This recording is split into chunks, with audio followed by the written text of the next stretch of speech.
Citizens of Nigeria, it is with full gratitude to God that today we celebrate Nigeria's 61st independence anniversary. For 1st of October 1960 to happen, all hands were on deck. East, West, North all came together to celebrate freedom. Today should not only serve as a reminder of the day the British handed over the reins of power to Nigerians, but also unified Nigerians from all ethnic groups, religions, and regions. Today, despite the challenges we face, most Nigerians still maintain the spirit of 1st October. That positive outlook and determination to make Nigeria a peaceful and prosperous nation. It is due to this collective attitude that Nigeria doggedly continues to remain a united and indivisible nation. Fellow Nigerians, the first 18 months have been some of the most difficult periods in the history of Nigeria. Since the Civil War, I doubt whether we have seen a period of more heightened challenges than what we have witnessed in this period. Our original priorities for 2020 were to continue stabilizing our economy following the deep recession while restoring peace in areas confronted with security challenges. But the COVID-19 pandemic and its devastating impact on all nations meant we needed to shift gears and re-strategize. Nigerians came together as one to fight against COVID-19. It is this attitude, and by the special grace of God, we continue to survive the pandemic as a nation and indeed provide leadership and example at regional and international levels. The doomsday scenario predicted for our country never came. Even as the Delta variant continues to spread, we have built the capacity we need to respond now and into the future. I will therefore appeal to Nigerians not to take COVID lightly. Adhere to public health and social measures. Put your mask on and get vaccinated. We can control this pandemic, but it requires effort on everybody's part. The investments we made in response to COVID-19 will also serve our country to tackle any future disease outbreaks or pandemics. Despite the global inequity in access to vaccines, the government of Nigeria has continued to explore all available options to ensure Nigerians have free access to safe and effective vaccines.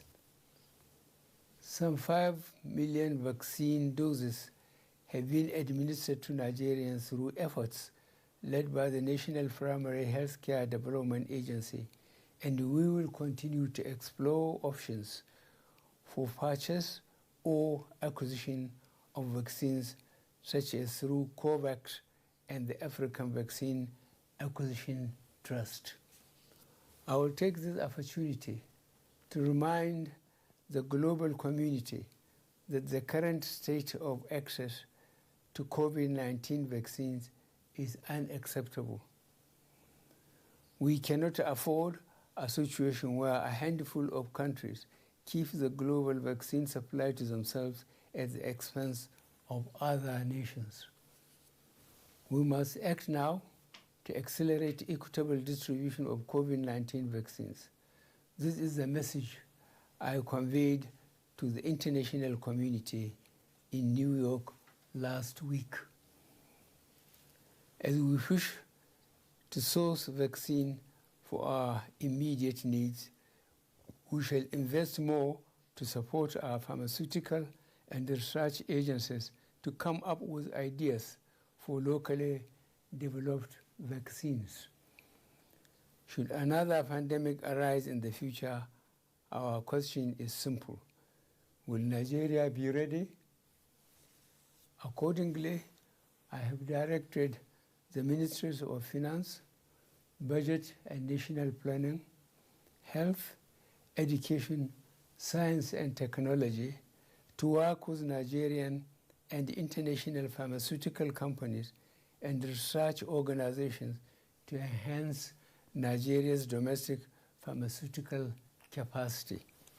Already, the Nigerian Sovereign Investment Authority is raising a $200 million United States dollars fund for this initiative that will complement the Central Bank of Nigeria's ongoing 85 billion naira healthcare sector research and development intervention scheme to support local researchers in the development of vaccines and drugs to combat communicable and non-communicable diseases, including COVID-19.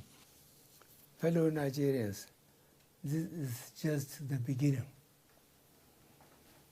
Similarly, on our approach to food security, I am proud to announce Nigeria has commenced its journey to pharmaceutical independence. This journey, which will take years to achieve, but will ultimately result in Nigerian-based companies developing the active pharmaceutical substances and the competence needed for us to make our own drugs and vaccines. Fellow Nigerians, as our economy continues to open after COVID-19 related lockdowns, we have also seen the resurgence of insecurity in certain parts of the country. In the last 4 months, the gallant men and women of the military and security agencies have made tremendous progress in addressing these new security challenges. We are taking the fight to our enemies from all angles, and we are winning. Earlier this year, I launched the Integrated National Security and Waterways Protection Infrastructure, the Deep Blue Project, which is designed to secure Nigerian waters up to the Gulf of Guinea.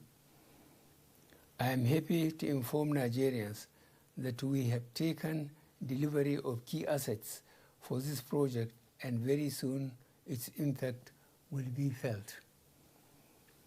In the northeast region alone, over 8,000 Boko Haram terrorists have surrendered. To support our surge approach to fighting banditry, the Nigerian Armed Forces have recruited over 17,000 personnel across all ranks. Furthermore, I have also approved for the Nigerian Police Force to recruit 10,000 police officers annually over the next 6 years. I am also pleased to note that most of the Air Force platforms we acquired over the past 3 years have started to arrive in Nigeria. These will positively impact on security operations in all parts of the country. In line with Section 14, subsection 2B of the 1999 Constitution as amended, the security and welfare of Nigerians continue to be the prime focus on which programs and projects of our government revolves. Therefore, as a government, we are ready to arrest and prosecute all persons inciting violence through words or action. Our resolve for a peaceful, united, and one Nigeria remains resolute and unwavering. That said, our hope is not to fight for peace. We can always settle our grievances peacefully without spilling any blood. I will therefore take this opportunity on this special day that symbolizes the unity and oneness of our great nation, to ask all Nigerians to embrace peace and dialogue, whatever your grievances. The seeds of violence are planted in people's heads through words. Reckless utterances of a few have led to losses of many innocent lives and destruction of properties. Such unfiltered and unsubstantiated lies and hate speeches by a few evil persons must be stopped. Our media houses and commentators must move away from just reporting irresponsible remarks to investigating the truth behind all statements and presenting the facts to readers. We must all come out and speak against the lies being peddled. At this point, I would want to sincerely appreciate the large number of our traditional, religious, and community leaders, as well as other well-meaning Nigerians who, in their various fora, are openly spreading the message of peaceful coexistence and conflict settlement through dialogue in their respective communities. Nigeria is for all of us. Its unity is not negotiable, and its ultimate success can only be achieved if we all come together with a common goal of having peace and prosperity for our nation. We shall continue to work on dialogue-based solutions to address legitimate grievances, but we remain ready to take decisive actions against secessionist agitators and their sponsors who threaten our national security.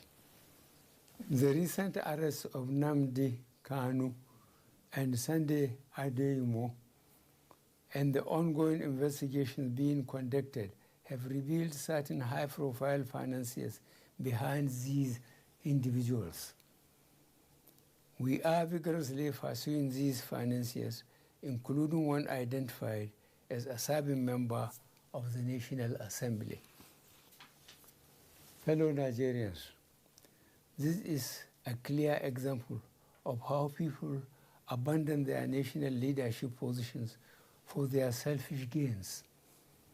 Instead of preaching unity, they are funding and misleading our youth to conduct criminal acts that sometimes lead to unfortunate and unnecessary loss of lives and property. As the so-called leaders ran abroad to hide, our innocent youth are misled and left in the streets to fight for their senseless and destructive causes.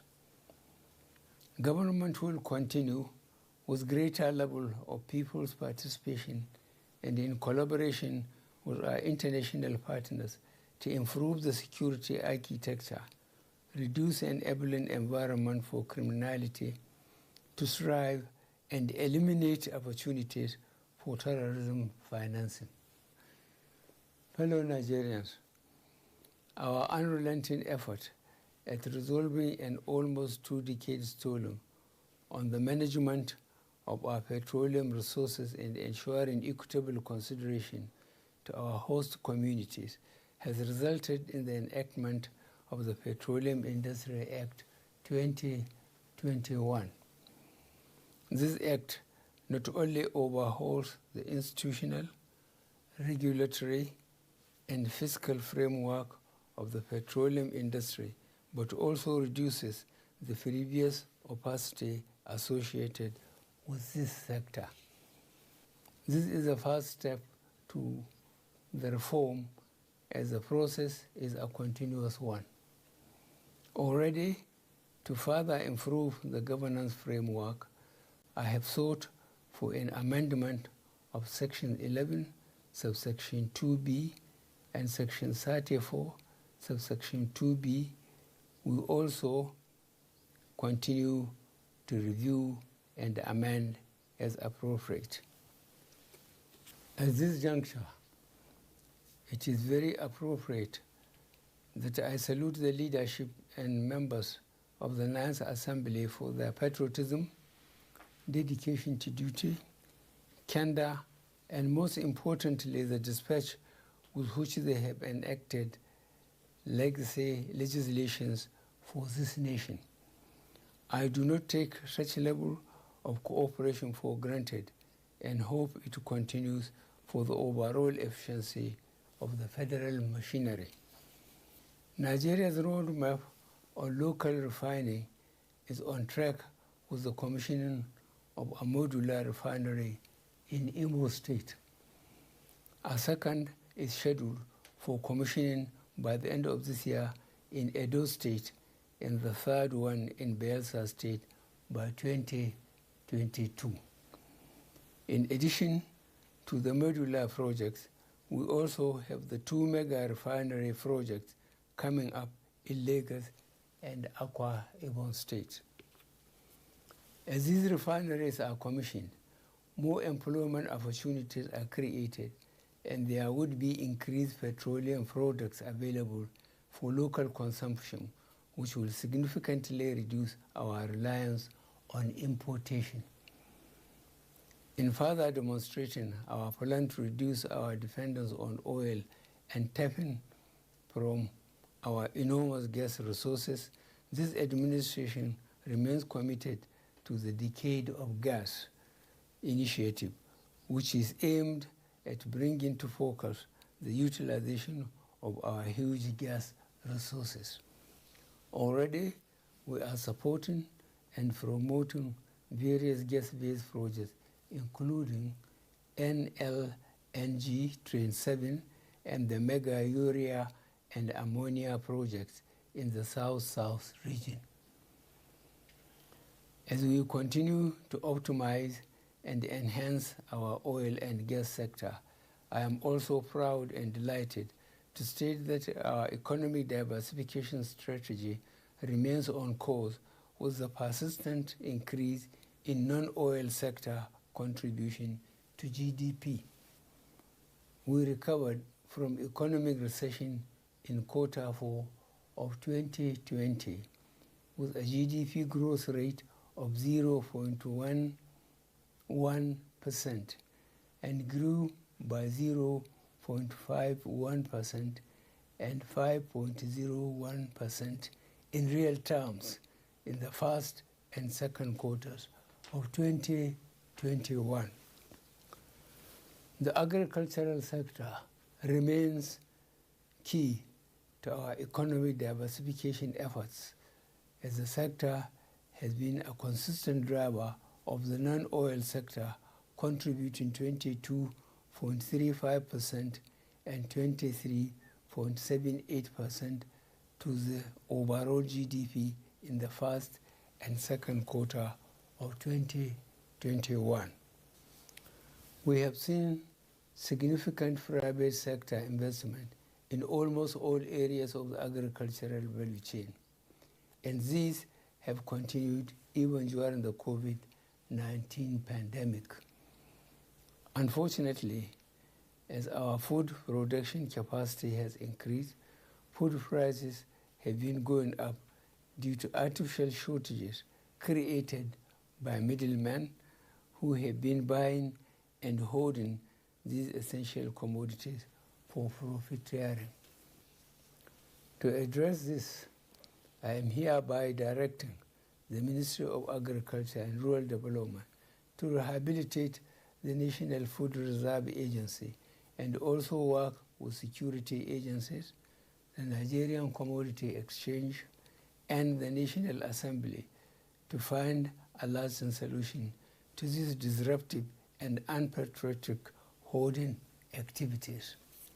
To further enhance food production, we have completed several new dams and are in the process of rehabilitating several river basin development authorities to enhance groundwater supply for rain-fed agriculture, as well as surface water for irrigation agriculture. The water projects we completed between 2015 to 2020 have improved Nigeria's access to potable water to 71% between 2015 and 2020. This means 12.5 million additional Nigerians now have direct access to potable water. Fellow Nigerians, this government remains concerned by the significant transportation infrastructure deficit we have. Addressing the challenges our commuters and lorry drivers face on the motorways is still a high priority to us. To complement our budgetary allocations, the Presidential Infrastructure Development Fund and the Road Infrastructure Development and Refurbishment Investment Tax Credit Scheme, we recently established a 15 trillion naira infrastructural corporation of Nigeria Limited, which is expected to begin operation by the fourth quarter of this year. Infraco will also focus on leveraging resources on a public-private sector basis for infrastructural development in Nigeria. We hope through these innovative programs, the additional cost burden on individuals and businesses because of inefficient logistic operations will be reduced and ultimately eliminated. We currently have over 13,000 kilometers of roads and bridges under construction all over the country, of which a fair percentage have been completed. As we fix our roads, we also continue to extend and upgrade Nigeria's railway network with the notable opening of the Warri to Itape standard gauge rail line. To increase capacity, we have introduced more locomotives, coaches, and wagons, including the establishment of a wagon assembly in Kajola, Ogun State. The seaports, however, still remain problematic. The effect of our various interventions to reduce the gridlock and inefficiencies have been slower than expected. However, the implementation of the electronic call-up system, as well as the conversion of the Lily Pond container terminal to a vehicle transit area, will further enhance the ease of cargo evacuation. Our prioritization of developing Nigeria's digital economy has positively impacted the contribution of the ICT sector to our GDP. We hope our present efforts to ensure all Nigerians use a national identification number, as well as our planned rollout of the fifth generation network technology, will ensure we stay in line with the global innovation curve as a nation. As we embrace the digital economy in Nigeria, we are fully aware of the prospects and the perils. Our policies have been developed to enable Nigerians to take advantage of the prospects and avoid the perils of digital technologies. Social media is a very useful platform that has enabled millions of Nigerians to connect with loved ones, promote their businesses, socialize, and access news and other information. However, recent events have shown that the platform is not just an innocuous platform for information dissemination. Rather, some users have misused the platform to organize, coordinate, and execute criminal activities, propagate fake news, and promote ethnic and religious sentiments. To address these negative trends, the federal government of Nigeria suspended the operation of Twitter in Nigeria on June 5, 2021 to allow the government put measures in place to address these challenges. Following the suspension of Twitter operations, Twitter Incorporated reached out to the federal government of Nigeria to resolve the impasse. Subsequently, I constituted a presidential committee to engage Twitter to explore the possibility of resolving the issue. The committee, along with its technical team, has engaged with Twitter and have addressed a number of key issues. These are A, national security and cohesion, B, registration, physical presence and representation, C, fair taxation, D, dispute resolution, and E, local content. Following the extensive engagements, the issues are being addressed, and I have directed that the suspension be lifted, but only if the conditions are met to allow our citizens continue to use the platform for business and positive engagements. As a country, we are committed to ensuring that digital companies use their platform to enhance the lives of our citizens, respect Nigeria's sovereignty, cultural values, and promote online safety. Nigeria's progressive diplomacy continues to manifest through growing numbers of highly placed Nigerians in positions of regional and global influences.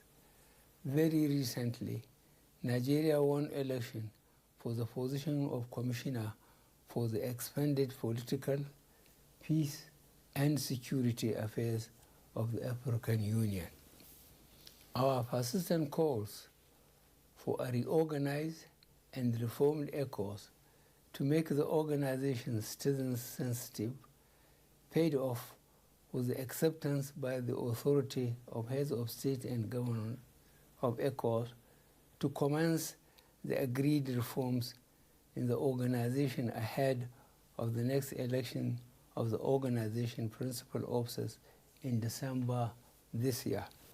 As the African Development Bank, World Trade Organization, and indeed the United Nations footprints of Nigeria's diplomacy are clearly evident.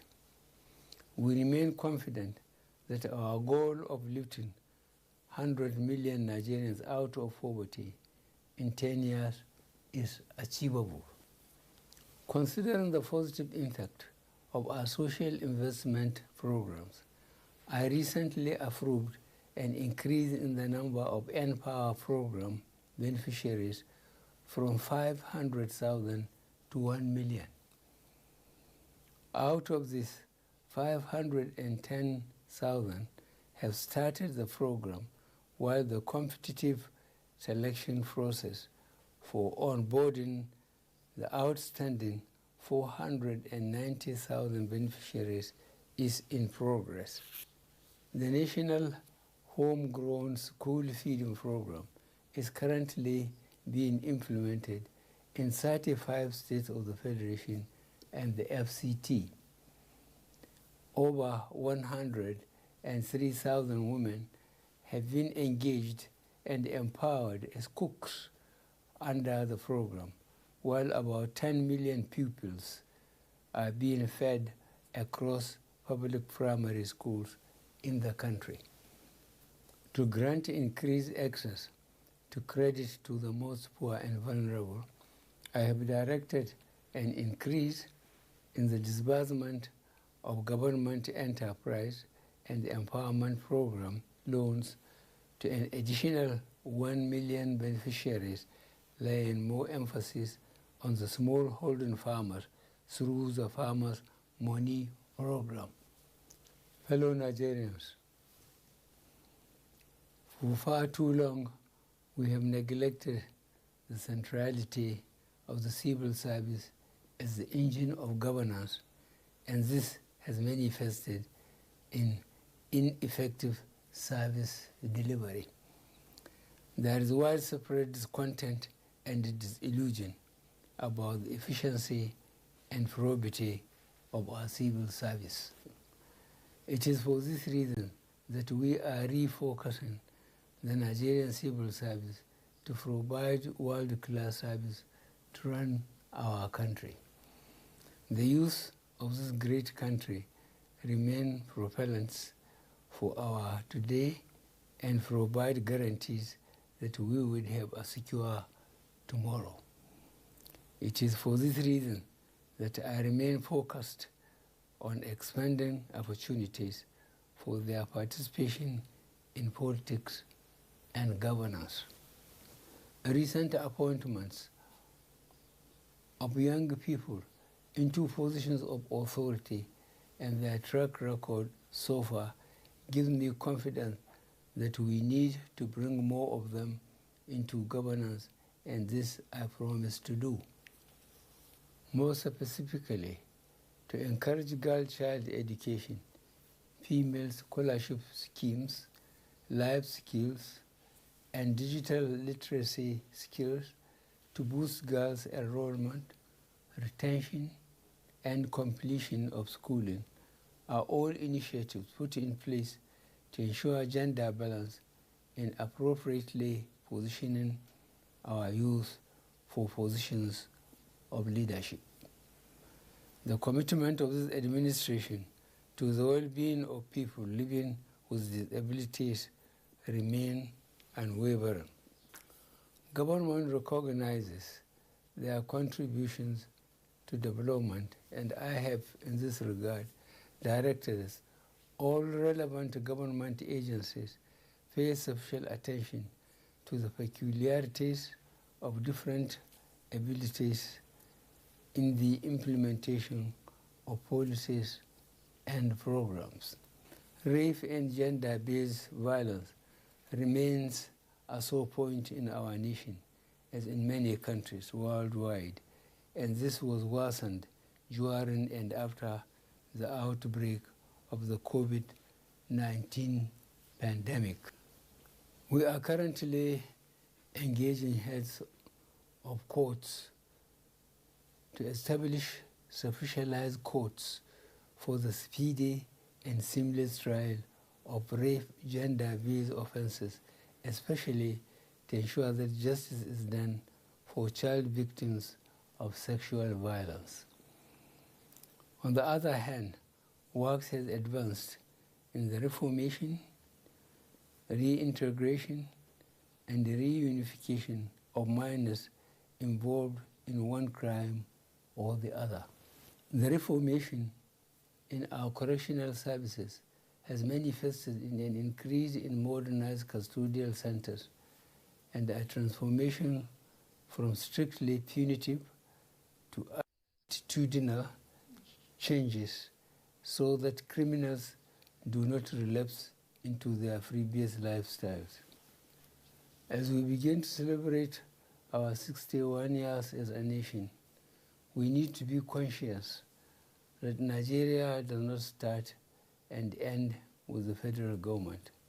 This country is a great collective where government at all arms and levels, as well as the private sector, and more importantly, individuals, have a role to play.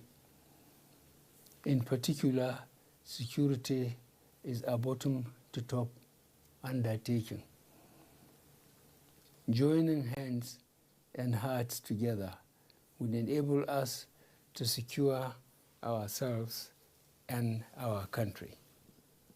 I fully understand the anxiety of many Nigerians on the inability of this country to go beyond a never-ending potential for becoming a great nation to an actually great one.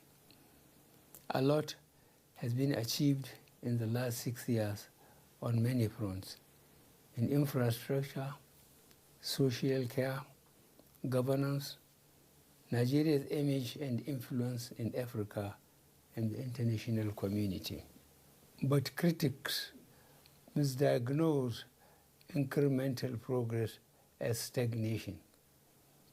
Since coming to power, this administration has tackled our problems head-on in spite of the meager resources.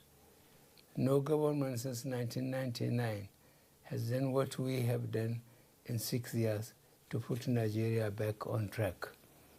We shall continue to serve the country, listen to all, and protect our democracy and the country. Thank you all, and God bless the Federal Republic of Nigeria.